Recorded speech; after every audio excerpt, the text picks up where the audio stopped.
What is up YouTube? It is a girl coming at you with another banger video. If you're a returning subscriber, hello, what is good? If you're new to my channel, please make sure that you're subscribed, like, share, everything that you're supposed to do because you get the vibe. I need to close the door.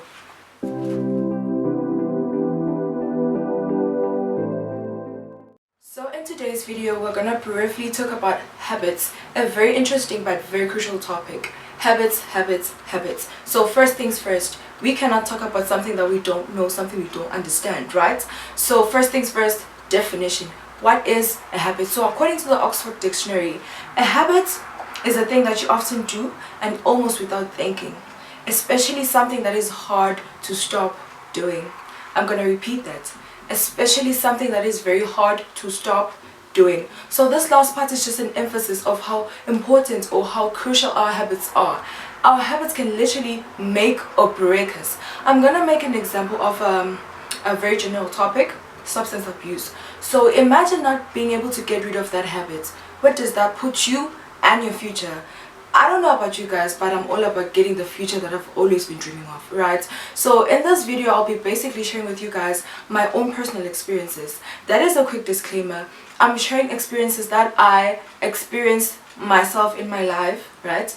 They may work for some people and may not work for others, but I really hope they help you too. So without any further ado, let us get straight into today's video. So point number one is be mindful of what you think of and what you expose yourself to. I cannot emphasize this enough because before our habits become our habits, they are the stimulus that we pick up with our sense organs. Start thinking about them, meditate on them, and we start executing them as actions, right? And we start executing these actions on a constant basis, which is what brings about the habits being the habits, right? So I feel like if you get this part right, you're good. If you get it wrong, it's raps, right? So we really need to be mindful of the things that we look at, what we listen to, the environments that we expose ourselves to. I'm not saying that we should be choosy, don't get me wrong, but we really should be mindful because one way or the other, the environments that we expose ourselves to will have an influence in our lives, one way or the other, believe it or not. On to point number two. So point number two is a personal conclusion that I drew myself. I really hope it works for you because it worked like magic for me, right? So point number two is make the detachment phase appear short term. So I'm sure you guys have noticed that for the brain to give you the desired results, you need to manipulate it in some kind of way, right? Because if you tell it that we're getting rid of this habit forever, it's gonna be like, oh my gosh, forever is a long time, I can't do this is so overwhelming. Ciao.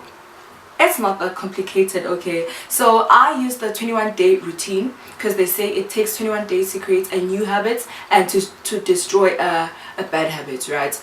But for some apparent reason, the 21-day routine has been discredited and a new one has been formed. I think it's called the 66-day routine, but you can choose whichever works for you, right? So this is to like help you feel like this load is less overwhelming, because when it's cut into short term, you won't be looking at it as a long-term thing, which is what it actually is, right? So make the detachment phase appear short term.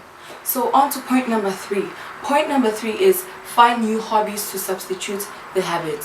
So this is to avoid the longing to go back to the old habit, right? So preferably you should go for activities that are going to help you build you to the you that you want to become, right? This is going to make the whole process more interesting because if you're just gonna find hobbies to pass time, then you're gonna be bored. What's the point of finding the hobby if you're gonna be bored, right? So that is what point number three is about, short and brief. I don't want to complicate it, okay? On to point number, is it point number 4 or 5?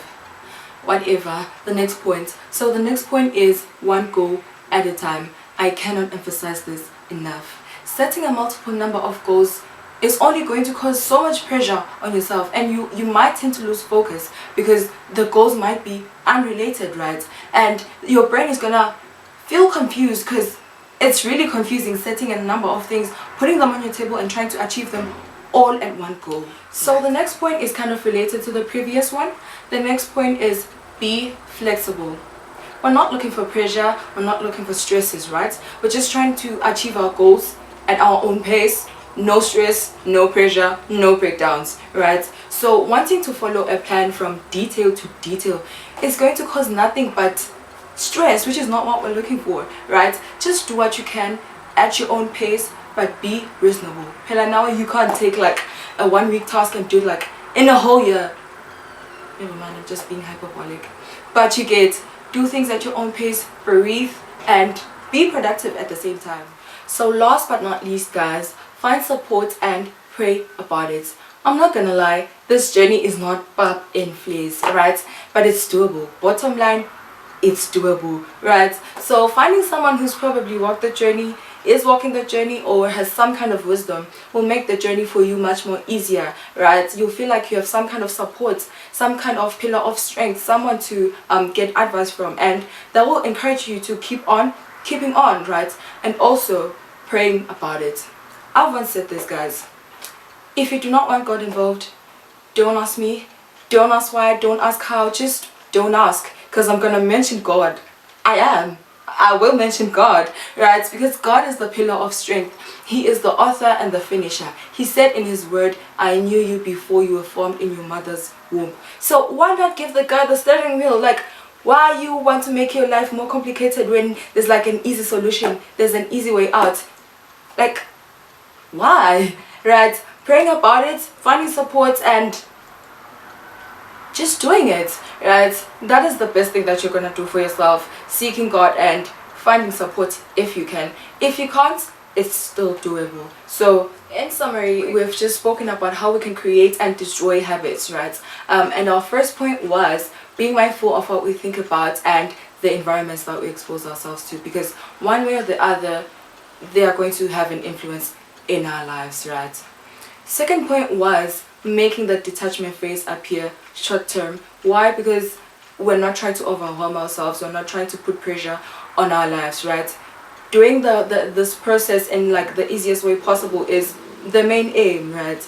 And our third point was finding hobbies to substitute the habits to avoid the longing to going back to this old habit. Fourth point was focusing on one goal at a time, because we are trying to give our undivided attention to this one thing that we want to achieve, and in that way we're going to be most productive, right? Fifth point was being flexible. Do the thing at your own pace, but be reasonable. Last point was find support and pray about it, which is like probably the best thing that you're probably gonna do for yourself in this whole process. I hope this really helped you. If it did, you know what to do. Like and comment. Until next time, I'm out.